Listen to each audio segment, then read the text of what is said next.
بڑی اہم آیت آ رہی ہے سورۃ الاعراف کی آیت نمبر 6. یہ تو متقاضی ہے کہ پورا گھنٹہ گفتگو کی جائے، لیکن اس کے اوپر الگ سے میری کئی ایک ویڈیوز ریکارڈ ہیں. کیا انبیاء اکرام کا بھی قیامت کے دن حساب ہوگا؟ ایک بھائی نے ڈرتے سوال بھیجا تھا ہمیں چٹ کے اوپر کہ ہمارا تو حساب و کتاب ہونا ہے، کیا نبیوں سے بھی اللہ تعالیٰ پوچھے گا؟ تو سر اللہ تو اللہ ہے، باقی تو سب مخلوقات ہیں. تو اس میں آپ دیکھیں، یہ وہ آیت پھر میں نے اس کے ثبوت میں پیش کی تھی. ویسے تو کئی ایک آیات ہیں. سورۃ المائدہ کا آخری رکوع پورا ہی عیسیٰ ابن مریم کی اور اللہ کی گفتگو ہے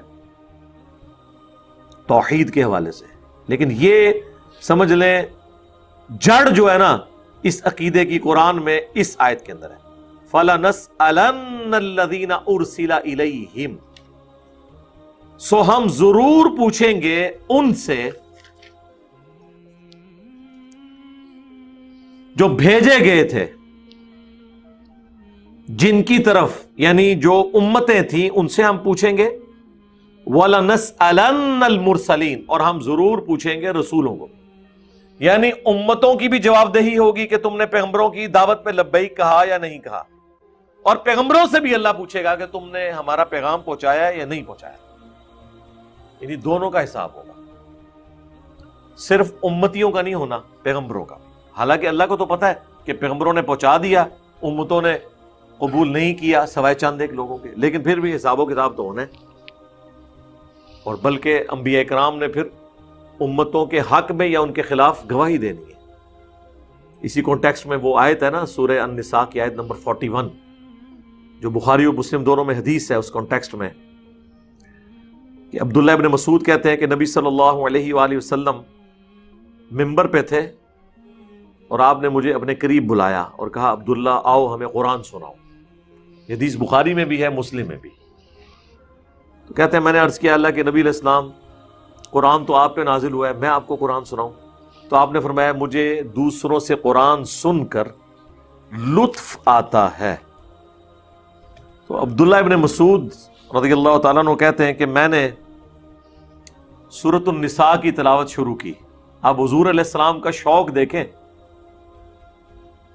سورۃ النساء سٹارٹ ہوئی ہے اور آیت نمبر 41 تک پہنچ گئی ہے. جب یہ آیت آئی نا فَكَيْفَ إِذَا جِئْنَا مِن كُلِّ أُمَّةٍ بِشَهِيدٍ، وہ کیسی کیفیت ہوگی، وہ کیا حال ہوگا جب ہم ہر امت میں سے ایک گواہ کو اٹھائیں گے، یعنی وقت کے پیغمبر کو. وَجِئْنَا بِكَ عَلَىٰ هَٰؤُلَاءِ شَهِيدًا، اور اے نبی ہم تمہیں گواہ اٹھائیں گے ان کے اوپر، یعنی اپنی اس امت کے اوپر. ظاہر ہے اس وقت تو مشرکین عرب ان کے حوالے سے، ویسے تو پوری امت کے اوپر. تو وہ کہتے ہیں جب میں اس آیت پہ پہنچا نا تو نبی علیہ السلام نے کہا عبداللہ بس کرو بس کرو. تو کہتے ہیں میں نے نگاہ اٹھا کے دیکھا تو اللہ کے نبی علیہ السلام کی آنکھوں سے آنسو رواں تھے کہ مجھے اپنی امت کے خلاف گواہی دینی پڑے گی. وقال الرسول یا رب ان قوم اتخذوا هذا القرآن مہجورا، رسول اللہ شکایت کریں گے کہ اے اللہ میری قوم نے قرآن کو پیٹھ کے پیچھے ڈال دیا تھا. اندازہ کریں نبی علیہ السلام کو یہ ٹینشن ہے کہ مجھے ان کے خلاف گواہی دینی ہے. جن کے خلاف گواہی ہے انہوں نے ٹینشن ہی کوئی نہیں، وہ پتہ کہ کہہ رہے ہیں جو کچھ بھی ہے تیرے محبوب کی امت سے ہے. جن کے اوپر ہمارا تکیہ ہے نا وہ تو پریشان ہے کہ میں نے ان کی شکایت لگانی ہے، اور امت یہ بے فکر ہے کہ جو کچھ بھی ہے اس کی امت سے ہے. جن کی امت سے ہے وہ پریشان ہے کہ مجھے تو شکایت لگانی ہے. اگر حضور کو اب یہ جنتوں میں اللہ تعالیٰ بتا دے کہ آپ کی امت تو یہ کہہ رہی ہے آپ کے بارے میں کہ جو کچھ بھی ہے تیرے محبوب کی امت سے ہے، تو نبی علیہ السلام کے غم میں اضافہ ہی ہوگا کہ میں تو زندگی بھر اس غم میں رویا ہوں کہ مجھے امت کے خلاف گواہی دینی ہے، تو میری امت نے بجائے میری دعوت قبول کرنے کے میرے پہ ہی تکیہ کر لیا. جو بخاری مسلم دونوں میں حدیث ہے نا، نبی علیہ السلام نے زکوٰۃ کے کانٹیکسٹ میں فرمایا کہ دیکھنا ایسا نہ ہو کہ قیامت والے دن کسی کی گردن پہ اس کا اونٹ سوار ہو جس کی اس نے زکوٰۃ دنیا میں نہیں دی تھی، اور وہ کہ اغثنی یا رسول اللہ، یا رسول اللہ میری مدد فرمائے، میں تمہاری کوئی مدد نہیں کر سکوں گا، میں نے دنیا میں اللہ کا پیغام تم تک پہنچا دیا. ایسا نہ ہو کسی کی گردن پہ گائے سوار ہو. اور وہ کہ اغیثنی یا رسول اللہ، یا رسول اللہ میری مدد فرمائیں، میں تمہارے کچھ کام نہیں آؤں گا، میں نے دنیا میں اللہ کا پیغام تم تک پہنچا دیا تھا۔ پھر آپ علیہ السلام نے ایک ایک چیز گنوائی اس حوالے سے، اور یہ اغیثنی یا رسول اللہ اس حدیث میں الفاظ ہیں جس کا بیج انجمن طلباء اسلام بریلویوں کی جماعت ATI، جس کی ابھی باقیات الصالحات وہ اسلامیہ یونیورسٹی بہاولپور میں رہ گئی ہے، باقی تو پورے ملک سے وہ ختم ہو چکی ہے، ہم بھی بچپن میں لگایا کرتے تھے اغیثنی یا رسول اللہ، یا رسول اللہ میری مدد فرمائے۔ یہ پوری حدیث ہے کہ جدو اسی کہیں گے نا تو اللہ نبی کہیں گے میں نے تیرے کوئی کام نہیں آنا، میں نے دنیا پیغام پہنچا دیا تھا۔ یعنی آپ دیکھیں بات جدھر یہ موجود ہے کچھ اور اس میں لکھا ہوا ہے، انہوں نے کچھ اور نکال دیا۔ بخاری اور مسلم دونوں میں حدیث ہے، اے میری بیٹی فاطمہ میرے مال سے جو کچھ لے لینا ہے وہ لے لو دنیا میں، آخرت میں اگر اللہ کے حضور پکڑی گئی تو میں تمہارے کچھ کام نہیں آؤں گا۔ بلکہ پوری حدیث تو اس طرح نبی علیہ السلام نے پہلے اپنے چچا کو کہا، پھر اپنی پھوپھی کو کہا، ایک ایک رشتہ دار کو۔ وہ سورہ الشعراء کی آیات نازل ہوئی نا کہ آپ اپنے قریبی رشتہ داروں کو ڈر سنائیے، رسول علیہ السلام نے کہا اے نبی کے چچا عباس میرے مال سے جو کچھ لینا ہے لے لے، اگر اللہ نے تجھے پکڑ لیا میں تیرے کچھ کام نہیں آؤں گا۔ اے اللہ کے نبی کی پھوپھی صفیہ میرے مال سے جو کچھ لینا ہے وہ لے لے، ایک ایک کا نام لیا۔ اس کے اینڈ پہ آتا ہے کہ اے نبی کی بیٹی فاطمہ، سب سے جگری رشتہ یہی ہو سکتا تھا نا، جو کچھ لینا ہے لے لے، لیکن آخرت میں اگر اللہ نے پکڑ لیا میں تیرے کچھ کام نہیں آؤں گا۔ تو نبی علیہ السلام تو امت کو بتا گئے۔ بخاری مسلم دونوں میں یوم النحر کا جو خطبہ ہے حجۃ الوداع کے موقع پر، یوم عرفہ کا خطبہ بھی آیا ہے مسلم شریف میں، اور بخاری مسلم دونوں میں اس سے اگلے دن آپ نے قربانی کے دن جو خطبہ دیا ہے نا منا کے میدان کے اندر، ایک تو عرفات والا ہے نا، ایک منا والا ہے، وہ بڑا تفصیلی ہے جو آپ نے عید والے دن دیا تھا منا کے میدان کے اندر، اسے کہا جاتا ہے یوم النحر کا خطبہ۔ وہ بخاری میں بھی ہے، مسلم میں بھی ہے، مشکات میں بھی آپ کو حج والے چیپٹر میں مل جائے گا، جس میں آپ علیہ السلام نے فرمایا کہ زمانہ گھوم گھما کر وہیں پر واپس آ گیا ہے کہ جہاں پر اللہ تعالیٰ نے اس زمانے کو تخلیق کیا تھا کہ سال کے 12 مہینے ہیں جن میں سے 4 حرمت والے ہیں۔ وہ مشرکین عرب جو جنگیں لڑنوں کے چکر میں ان مہینوں کو آگے پیچھے کر دیتے تھے نا، تو وہ اتنی دفعہ آگے پیچھے کیا کہ وہ آئٹریشنز پرفارم ہو کے اپنی اصلی جگہ پہ آ گیا جس سال نبی علیہ السلام نے حج کیا۔ اور پھر آپ علیہ السلام فرمایا کہ آج کا دن کون سا ہے؟ صحابہ نے کہا اللہ اور اس کا رسول بہتر جانتے ہیں۔ حالانکہ صحابہ کہتے ہیں ہمیں پتا تھا، لیکن ہمیں گمان ہوا کہ شاید اللہ کے نبی علیہ السلام آج کے دن کا کوئی اور نام رکھتے ہیں۔ فرمایا یہ مہینہ کون سا ہے؟ سب نے کہا اللہ اور اس کا رسول بہتر جانتے ہیں۔ یہ شہر کون سا ہے؟ سب نے کہا اللہ اور اس کا رسول بہتر جانتے ہیں۔ پھر نبی علیہ السلام نے پوچھا کہ کیا یہ یوم النحر قربانی کا دن نہیں ہے؟ سب نے کہا بھلا یا رسول اللہ۔ کیا یہ ذوالحجہ کا حرمت والا مہینہ نہیں ہے؟ سب نے کہا بھلا یا رسول اللہ۔ کیا یہ شہر مکہ نہیں ہے حرمت والا؟ بھلا یا رسول اللہ صلی اللہ علیہ وسلم۔ آپ نے فرمایا جس طرح یہ مہینہ آج کا دن اور یہ شہر اللہ کے حضور عزت اور حرمت والا ہے نا، اسی طرح ایک مؤمن کے لیے دوسرے مؤمن کی جان، مال، عزت، آبرو، حرمت ہے۔ اب خانہ کعبے کی توہین کا کوئی نہیں سوچتا، لیکن کسی کے حق دبا لینے کو لوگ چھوٹا گناہ سمجھتے ہیں۔ یعنی جس طرح تم یہ ان حقوق اللہ کو اتنا بڑا سمجھ رہے ہو نا، اسی طریقے سے اللہ کے نزدیک حقوق العباد کا معاملہ بھی بہت سینسٹیو ہے۔ پھر آپ نے فرمایا جب قیامت والے دن اللہ تم سے میرے بارے میں پوچھے گا کہ میں نے کیا اپنے رب کا پیغام تم تک پہنچا دیا، تو تم کیا جواب دو؟ سب نے کہا یا رسول اللہ آپ نے پیغام پہنچا دیا، آپ نے حق ادا کیا، آپ نے ہماری بڑی خیر خواہی فرمائی۔ پھر نبی علیہ السلام نے 3 دفعہ آسمان کی طرف انگلی کی اور پھر صحابہ کی طرف، اللہم اشہد، اللہم اشہد، اللہم اشہد، اے اللہ گواہ رہنا، گواہ رہنا، گواہ رہنا، یہ مان رہے ہیں اس بات کو کہ میں نے تیرا پیغام ان تک پہنچا دیا، کیونکہ اللہ کے نبی کو پتا تھا کہ مجھ سے بھی اللہ نے پوچھنا ہے، فَلَنَسْأَلَنَّ الَّذِينَ أُرْسِلَ إِلَيْهِمْ وَلَنَسْأَلَنَّ الْمُرْسَلِينَ۔ پھر نبی علیہ السلام نے فرمایا کہ اب یہ تمہاری ذمہ داری ہے کہ جو پیغام تم تک پہنچا ہے ان لوگوں تک پہنچا دو جو یہاں پر موجود نہیں ہیں، اور بسا اوقات جسے بات پہنچائی جا رہی ہوتی ہے وہ زیادہ یاد رکھنے والا ہوتا ہے بنسبت اس کے کہ جو بات پہنچا رہا ہوتا ہے. اور یہ بات پھر صحیح ثابت ہوئی. جن لوگوں تک دین اسلام کی دعوت پہنچی انہوں نے زیادہ شد و مت کے ساتھ اسے قبول کیا. آج بھی آپ دیکھ لیں دنیا میں 80% مسلمان جو ہے نا وہ نان عرب ہے. عرب تو 20% ہے جن کی زبان میں نازل ہوا تھا. اس وقت بھی آلموسٹ 1.5 کروڑ عربی ایسے ہیں جن کی زبان بائی برتھ عربک ہے لیکن وہ کرسچن ہے. نہیں ہدایت ملی، آج تک نہیں ملی بھی، ان کی زبان کے اندر ہے. اجمیوں کو اللہ نے ہدایت دے دی. حدیث کی ساری کتابیں آپ کو جو جتنی مین سٹریم کی ہیں یہ سب نان عربک لوگ ہیں. امام بخاری جو ہے وہ رشیا کے رہنے والے تھے، امام مسلم ایران کے رہنے والے، آج بھی نیشا پور جگہ ہے. امام ترمذی ابو داؤد افغانستان سے. اندازہ کریں آپ، یہ سب لوگ یعنی نان عربک ہیں اور اللہ نے ان کے ذریعے کام لیا ہے. تو یہ بات پوری ہوئی ہے. تو نبی صلی اللہ علیہ وآلہ وسلم نے یہ بات منوا لی. اس کانٹیکسٹ میں ایک اور حدیث بھی ہے صحیح بخاری میں کہ قیامت والے دن نوح علیہ السلام کی قوم یہ کہے گی کہ ہمارے پیغمبر نے ہم تک توحید کی بات پہنچائی نہیں. وہ انکار کر دے گی. عذاب دیکھ کے یہ حالت ہوگی کہ وہ کہیں گے چلو یہ بھی ایک بہانہ کر کے دیکھ لیں. ٹھیک ہے. لیکن پھر بخاری کے الفاظ ہیں کہ نبی صلی اللہ علیہ وآلہ وسلم کہتے ہیں کہ حضرت نوح علیہ السلام کے حق میں میری امت گواہی دے گی کہ نوح علیہ السلام نے پیغام پہنچا دیا تھا. کیونکہ قرآن میں تو حضرت نوح علیہ السلام کا ذکر کتنے شد و مد کے ساتھ ہے. سورۃ الاعراف میں بھی پہلی جو تفصیل ہے وہ حضرت نوح علیہ السلام کی آئے گی کہ انہوں نے کتنی محنت کے ساتھ. پھر سورہ نوح میں تو کیا سوز و گداز ہے.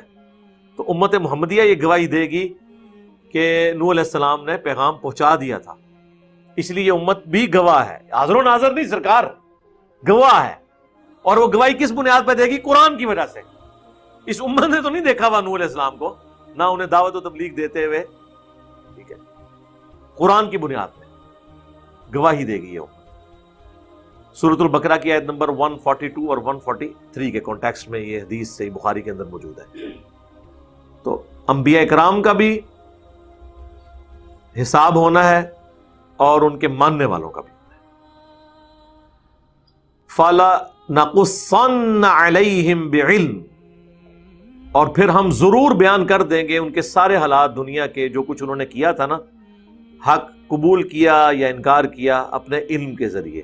وَمَا كُنَّا غَائِبِينَ، اور ہم دنیا میں کوئی غائب تو نہیں تھے، ہم بے خبر تو نہیں تھے. یعنی یہاں پہ اللہ تعالیٰ نے یہ عقیدہ بھی دے دیا ہے کہ یہ فرشتے جو حساب کتاب لکھ رہے ہیں، اللہ تعالیٰ کسی حساب و کتاب کا کوئی پابند نہیں ہے. کیونکہ اللہ کہتا ہے میں غائب تو نہیں تھا، میرے سامنے سب کچھ ہوا ہے. ہم اپنے علم کے ذریعے خود بتا دیں گے کہ کس نے کیا کیا.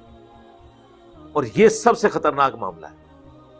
کوئی شخص فرشتوں کو بھی دھوکہ دے لے، اللہ کو دھوکہ نہیں دے سکتا. فرشتے ہمارے دل کا حال نہیں جانتے، الا یہ کہ اللہ کبھی مطلع کر دے. اسی لیے وہ مسلم شریف میں آتا ہے نا کہ قیامت والے دن ایک سخی کو، ایک شہید کو اور ایک غنی یعنی ایک شخص قرآن کے عالم کو بلایا جائے گا. اب اس سے بڑی کوئی نیکی ہی نہیں ہو سکتی کہ قرآن سیکھنے اور سکھانے والا، اللہ کی راہ میں جان دینے والا اور اللہ کی راہ میں مال خرچ کرنے والا.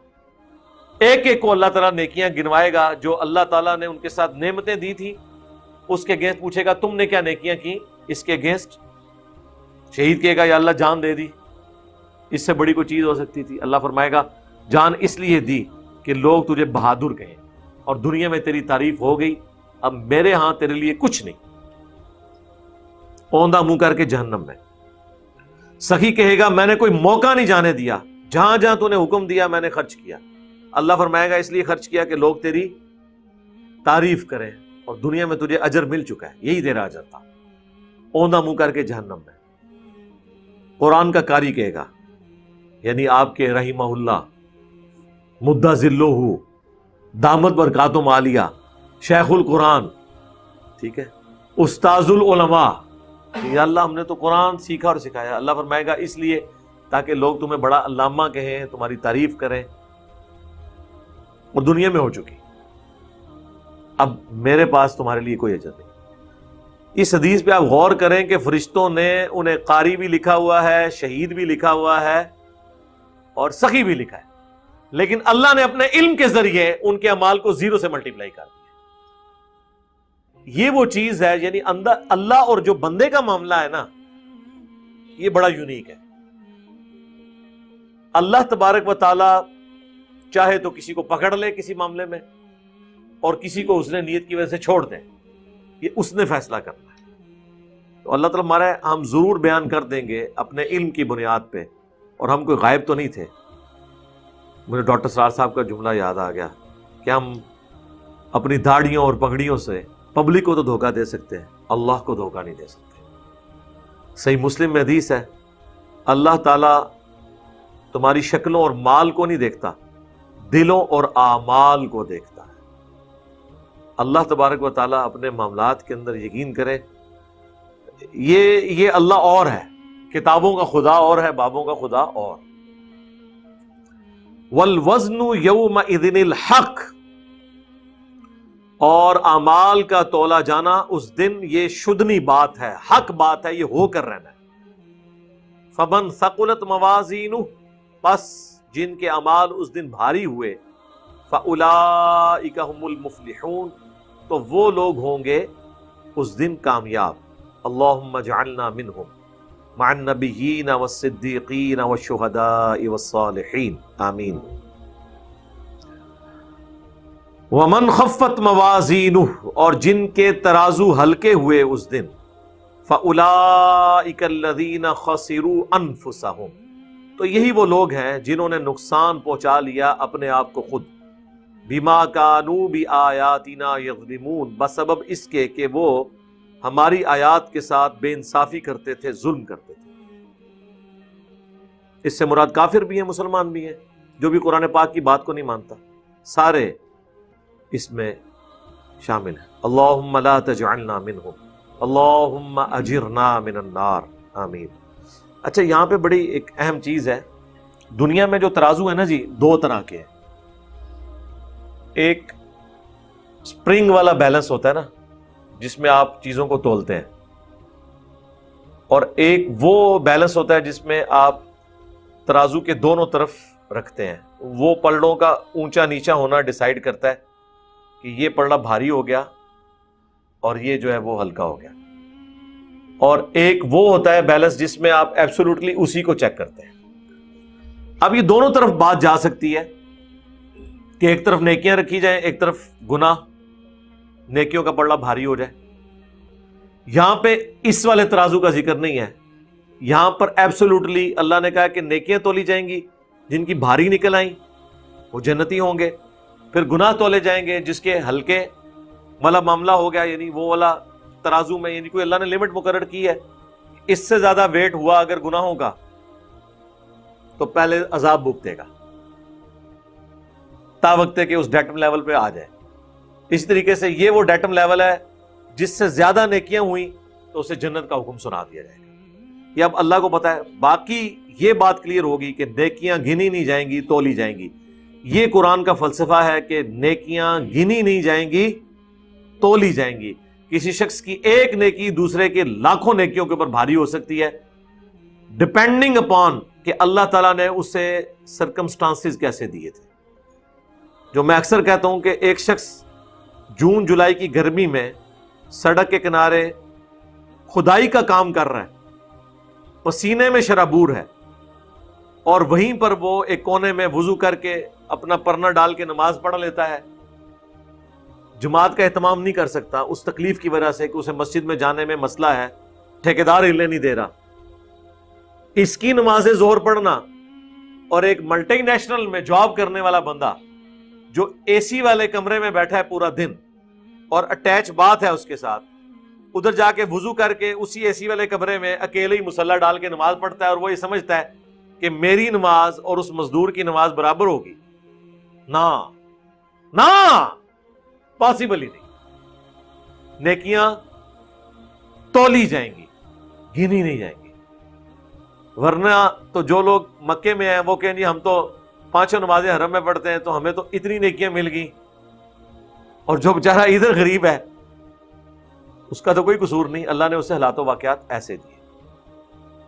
تو ملٹی نیشنل والے کو تو اللہ پوچھ سکتا ہے کہ بھئی تو نے کیوں نہیں جماعت سے نماز پڑھی، تیری تو مسجد بھی ایئر کنڈیشن تھی، اتنی سستی تیری کہ تو نے ادھر ہی مسلح ڈال لیا۔ اس کا تو سمجھ آتا ہے اس کو حالات و واقعات ویسے نہیں دیے گئے۔